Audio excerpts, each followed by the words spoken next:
এক ভাই লিখেছে, আমার স্ত্রী আমার কিছু কিছু কথা অমান্য করে, শোনে না, তাই তার কারণে আমি তাকে ফোনে গালিগালাজ করি, এটা আমার জন্য কতটুকু জায়েজ হবে? তারপর আবার তিনি লিখেছেন যে আমি এখানকার ইসলামিক সিডি তাকে দিয়েছি শোনার জন্য, সে বলছে আমরা এগুলি ভালো করে জানি, এগুলি দেওয়া শোনার দরকার নেই। প্রথম কথা, গালির ক্ষেত্রে উত্তর দিই, যে কোনো মানুষকে গালি দেওয়া নাজায়েজ, হারাম।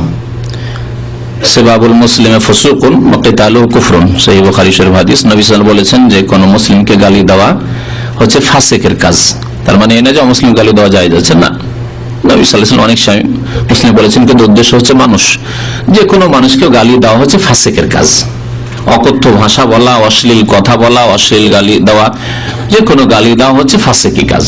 আর লড়াই করা, মারামারি করা, ঝগড়া করা, বিবাদ করা হচ্ছে কুফরি। এ হচ্ছে নবী সাল্লাল্লাহু আলাইহি ওয়াসাল্লাম হাদিস। সুতরাং আপনার স্ত্রী আপনার কথা না শুনলেও গালি গালাজ করা হচ্ছে ফাসিকের কাজ। আপনি কেন ফাসিক হবেন? সে যদি ফাসিকা হয় তো আপনি ফাসিক হয়ে গেলেন, তো সমান হয়ে গেলেন।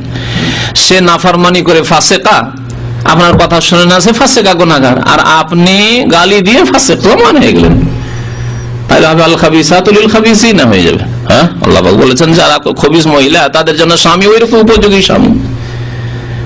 কিন্তু আপনি তাইয়্যিব হয়ে যান, অতাইয়্যিবাতু লিত-তাইয়্যিবিনা, আপনি যখন তাইয়্যিব ভালো মানুষ হবেন তো আল্লাহ পাক হয়তো আপনার স্ত্রীকে ভালো করবে। সুতরাং গালি দিয়ে, পায়খানা দিয়ে পায়খানা সাফ করা যায় না, পেশাব দিয়ে পায়খানা সাফ করা যায় না।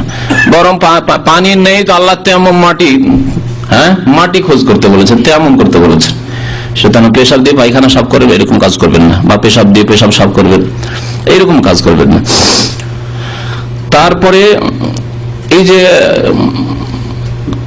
নাফরমানির কথা বলা হলো, যে আমার কিছু কথা শুনেন না, কেমন ধরনের কথা শুনেন না, এটা আপনাকে দেখতে হবে। যদি এমন হয় যে এমন আদেশ করছে যে আদেশ পালন না করলে মুসলিম থাকবে না, যেমন নামাজ পড়তে বলছে নামাজ পড়ে না, তাহলে এইরকম স্ত্রী রাখা জায়েজ নয়। যেমন এইরকম স্বামীর কাছেও কোন স্ত্রী থাকা জায়েজ না। উপদেশ দেবে, নসিহত করবে কিছুদিন সময়, তার জন্য সারা জীবন যুগ যুগ ধরে চলে যাচ্ছে, বছরকে বছর চলে যাচ্ছে না। যদি নামাজ না পড়ে তাহলে স্ত্রী রাখাও জায়েজ নাই, স্বামীর কাছে কোন নামাজি স্ত্রী থাকাও জায়েজ না। এই মাসলা দুটি ভালো করে মনে রাখেন। সুতরাং আপনি নামাজি হন, না হলে আপনার নামাজি স্ত্রী আপনার কাছে থাকাই জায়েজ নাই। কাফেরের অধীনে কোন মুসলিমের থাকা জায়েজ নাই। ওই রকম আপনার স্ত্রী যদি নামাজি না হয় তাহলে কুফরের অবস্থা আছে, কাফেরাকে মুসলিম স্ত্রী রূপে রাখবে এরকম জায়েজ নাই, হারাম। আল্লাহ পাক বলেছেন মুমিনদের জন্য আল্লাহ পাক হারাম করেছেন। ওয়ালা তুমসিকু বিইসামিল কাওয়াফির, কুফরির বান্ধনের সাথে তাদেরকে রাখিও না, মানে কুফরির অবস্থায় রয়েছে খবরদার রাখিও না। বেনামাজি স্ত্রী রাখা জায়েজ নয়।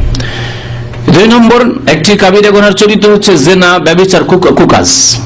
যদি এইরকম চরিত্র হয় তাহলে রাখা জায়েজ না। বাকি কথা, আমাদের সমাজে কিছু আদেশ আছে যে আদেশগুলি পালন করা হয়তো ওই রকমের ফরজ নয়, যেমন আপনি মনে করছেন। যেমন উদাহরণ দিই, বাংলাদেশের প্রেক্ষাপটে বলছি, অধিকাংশ মানুষ মনে করে যে আমি বিয়ে করে নিয়েছি মানে খরিদ করে তো নিয়ে চলে এসেছি, সুতরাং এখন তোমার বাবার বাড়ি থাকা চলবে না, আমার বাড়ি থাকতে হবে, আর আমি সৌদি আরবে থাকছি। 2 বছর 3 বছর পর পর যাবো, আর তোমার কাজ কি? আমার মায়ের সেবা করা, আমার বাবার সেবা করা, আমার ভাইগুলি সাবালক ভাই আছে তাদেরকে বাক্সা করে খাওয়ানো, আমার বোনেরা আছে তাদেরকে বাক্সা করে খাওয়ানো, তাদের দাসী হয়ে থাকা জায়েজ নয় কথা। এখানে আপনার স্ত্রীর অধিকার আছে যে তুমি থাকো, তাহলে তোমার বাড়ি থাকবো, আর না হলে তোমার বাড়িতে থাকবো না। তোমার বাড়িতে সাবালক তোমার ভাইয়েরা আছে, আর আমি ফিতনার আশঙ্কা রয়েছে, যুক্তি আছে। অনেক প্রশ্নকারী এই উদ্দেশ্যে প্রশ্ন করে, ওর কথা কোনটা শুনে না, ও বিয়ের পরে চলে এসছে এখানে, বলছে না আমি আমার বাবার বাড়ি থাকবো, রাজি না আমার বাড়ি থাকতে হবে। কেন আমার বাড়ি থাকবে, অথচ আপনি 5000 কিলোমিটার দূরে? ওর সুরক্ষা হেফাজতের দায়িত্ব কে নেবে? কালকে আমাদেরকে জবাবদেহি করবে, তার দ্বারা কোনো পাপ হয়তো। আমার কাছে এইরকম ডজনের বেশি ফতোয়া মাসলা এসেছে, যারা অনেকে নামাজি মানুষ স্ত্রী রেখে এসছে, ওইরকম করে বাধ্য করে যে আমার বাড়ি থাকো, আর দেবরের সাথে সম্পর্ক হয়ে গেছে।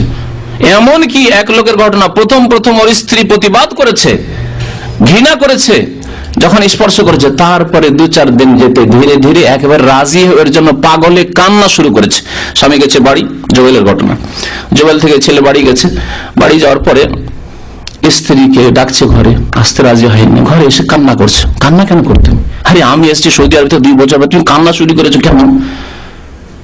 সত্য কথা বলছি, সত্য কথা তোমাকে বলছি, দেখো তোমার ভাইকে আমি 1 মিনিট না দেখলে থাকতে পারি না। আউযুবিল্লাহ, এতদূর পর্যন্ত পরিস্থিতি পৌঁছেছে। তোমার ভাইকে, তোমার ছোট ভাইকে আমি না দেখলে, 1 মিনিট না দেখলে থাকতে পারি না, সুতরাং আমাকে তুমি মাফ করে দাও, ছেড়ে দাও, তোমার ভাইকে আমি বিবাহ করে নেব।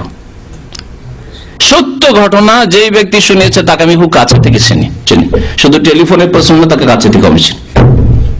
জি, সুতরাং এইরকম আদেশ স্ত্রী করবে, জবরদস্তি আদেশ শুনে না, সেই জন্য গালাগালি করবো, কেন গেলে তুমি তোমার বাবার বাড়ি, মায়ের বাড়ি, আমার বাড়ি কেন থাকবে না? না, থাকেন দেশে গিয়ে আপনি, দেশে থাকেন আর বলেন আমি যতদিন আছে আমার সাথে থাকতে হবে। যাবে বাবার বাড়ি, মায়ের বাড়ি, হক আছে, ঠিক আছে, চলো আমার সাথে চলো, আর গিয়ে কিছুক্ষণ দেখা সাক্ষাৎ করে চলে এসো, তাও যদি করেন জায়েজ হয়ে যাবে হয়তো।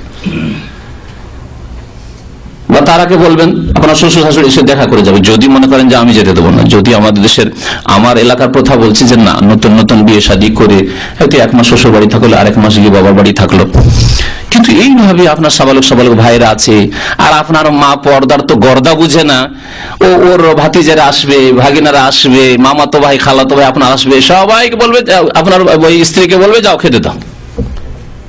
কত রকমের যে পাপ হচ্ছে এই পাপগুলি। সুতরাং এইরকম আদেশ করবে না, বলছে আমার আদেশ শোনেন, এসে যেন আমি আমার স্ত্রীর অসন্তুষ্ট না, আপনি ভুল করছেন, আপনার বাবা মা ভুল করছে। মাসলাকে জানতে হবে। তাছাড়া যদি বেহায়া বেপরদা হয়, জেনার পর্যায়ে পৌঁছেছে না, কিন্তু একটু হয়তো বেহায়া, চেহারা খোলা রাখে, বা কখনো কারোর সাথে হয়তো কথা বলে, নির্জনের নাই কথা বলে, তো এগুলি নাজায়েজ কাজ। এর জন্য তালাক দিতে বলবো, এর জন্য আপনাকে পর্দা, বাড়িতে পর্দার ব্যবস্থা করতে বলবো, এবং উপদেশ দিতে বলবো, নসিহত করতে বলবো, ইসলামের ভালো বিষয়গুলি তাদের কাছে পৌঁছান।